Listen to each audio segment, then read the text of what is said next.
वैसे कर दिया उन्होंने आज।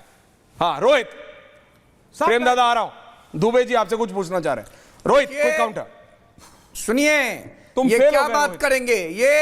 ये कम्युनिस्ट पार्टी के लोग जिनको चाइना और रसिया की चिंता है, भारत के गरीबों की चिंता नहीं, इनका विवेचना कौन सुनेगा? ये सीजेपी, चाइनीज जनता पार्टी, जो भारत के नौजवानों को दिग्भ्रमित करके भारत के वर्तमान रिजेक्टेड, नेग्लेक्टेड विपक्ष के षड्यंत्र का शिकार बनाकर देश के भोले भाले नौजवानों को आगे करके देश में एक अलग वातावरण बनाना चाहती है, वो देश में कभी संभव नहीं है। देश के प्रधानमंत्री माननीय नरेंद्र मोदी जी के रहते देश के विद्यार्थियों के भविष्य के साथ कोई खिलवाड़ नहीं हो सकता है। मैं आपको बता दूं, ये जितने लोग बेचैन हैं सत्ता पाने के लिए, अभी कांग्रेस पार्टी के एक वरिष्ठ नेता लोकनायक जयप्रकाश नारायण जी के आंदोलन की विवेचना कर रहे थे और इंदिरा गांधी के सरकार के बारे में बोल रहे थे।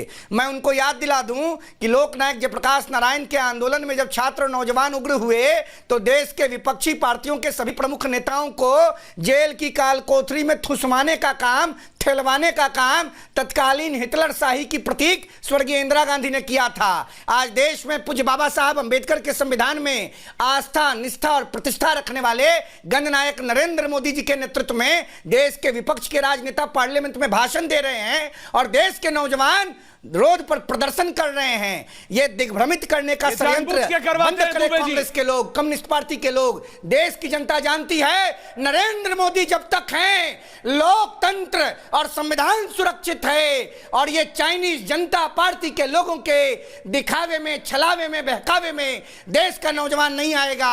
दुबे जी, जैसे नौजवान दुबे जी, आनंद दुबे जी, नौजवानों के साथ संवाद कर रहे हैं, देशवादी विचारधारा के साथ, नरेंद्र मोदी के साथ। ओके रोहित, दुबे जी बोलिए। प्रेम दादा आ रहा हूं। जी अब बोलना चाह रहे थे कुछ। ऐश्वर्य जी नमस्ते। दुबे जी और प्रेम सभी को सादर प्रणाम। ऐश्वर्य जी, आपने सबसे पहले कहा कि दुबे जी आप इन कॉकरोचों को डिफेंड करने आए हैं, आपके लोग, विपक्ष के लोग आए तो कॉकरोच नाम ही नहीं लिया। आप अपना कुछ ओपनिंग सोच के आए होंगे तो आप मेरे अंदर, तो आप अपने शब्द मेरे को सेट कर रहे हैं। मैंने कॉकरोच नाम ही नहीं लिया। मैंने बोला बच्चों के नाम पे वो नीट एग्जाम जो हो चुका, जिसका रिजल्ट आ चुका, 11 लाख बच्चे दे चुके, 58% महिलाएं, बच्चियां पास हो गई, उनके नाम पे ये राजनीतिक पार्टियां, जिसमें आपकी पार्टी का काडर भी शामिल हो सकता है, उनके नाम पे अपनी राजनीतिक रोटियां सेकने की कोशिश कर रहे हैं। नहीं, वही बता रहा हूं कि हम किसी को डिफेंड करने नहीं आए हैं। हम सिर्फ ये बताने आए हैं ऐश्वर्य जी कि बड़े से बड़े विवाद का हल संवाद होता है, संवाद ही होता है लास्ट में। आपने संवाद आज शुरू किया। आज जेपी नड्डा जी से वहां के कुछ विद्यार्थी के प्रतिनिधित्व मंडल ने मुलाकात की। यही काम आप 20 दिन पहले कर सकते थे। कोई भी इस देश में रहने वाला नागरिक हो, विद्यार्थी हो, सीनियर सिटीजन हो, वो आंदोलन कर सकता है, पत्र लिख सकता है, धरना कर सकता है, भूख हड़ताल कर सकता है, संवैधानिक दायरे में रखते हुए वो कर सकता है, ये उसका अधिकार है।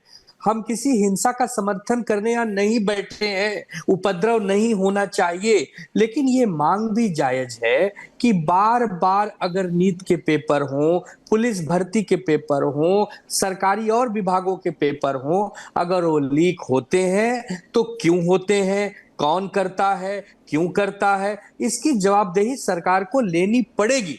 किसी का तरीका अलग हो सकता है, कोई उपद्रव करके बताता है, कोई शांतिपूर्वक बताता है।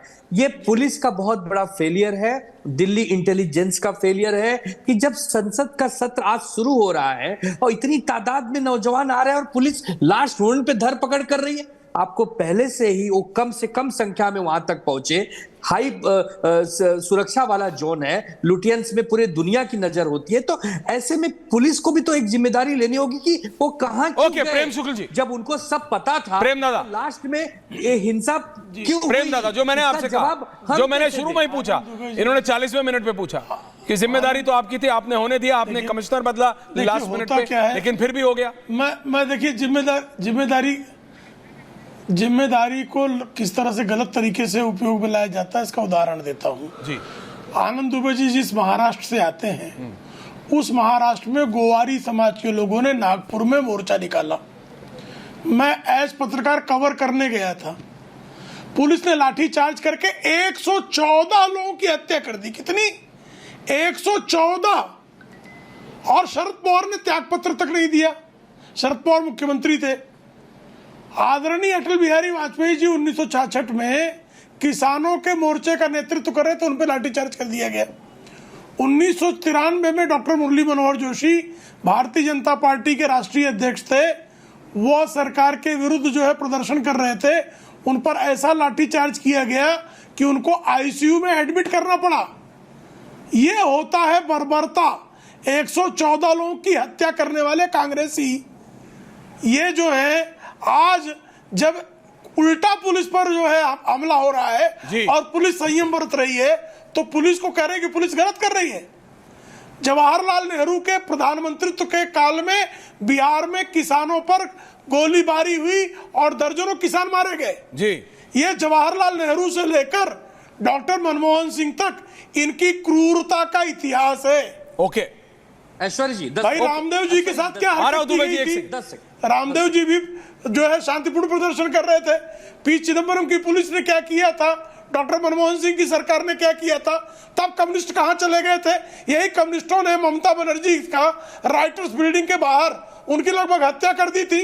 और बेशर्मी से बात कर रहे हैं विवेक श्रीवास्तव, इनको शर्म भी नहीं आ रही है कि विपक्ष का नेता अगर प्रदर्शन करता है उसकी हत्या के लिए पुलिस को उकसा दिया जाता है।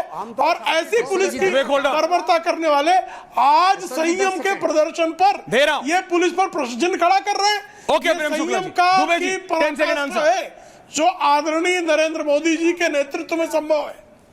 ओके दादा, दुबे जी बोलिए। नैवान आ रहा हूं, नैवान जी आ रहा हूं, बोलिए दुबे जी। 10 second answer. पिछली सरकारों ने जो कुकर्म किया था उनको बदलकर आपकी सरकार लाई गई, इसलिए कि आप उनसे बेहतर है, आप उनसे अच्छे, इसलिए तो कह रहे हैं आप अच्छे दिन लाएंगे। बिल्कुल नहीं हो रहा है। लेकिन अगर आप विवेक देखिए, मेरी किस पर हो रहा? पहली चीज, माननीय प्रेम शुक्ला जी, आप सरकार की तरफ से हैं, रूलिंग बीजेपी के प्रवक्ता हैं, आपसे मेरी अपील है, कृपा करके जितने गिल्टी पुलिसमैन हैं जिन्होंने बच्चों पे हाथ उठाया, सबका सस्पेंशन होना चाहिए।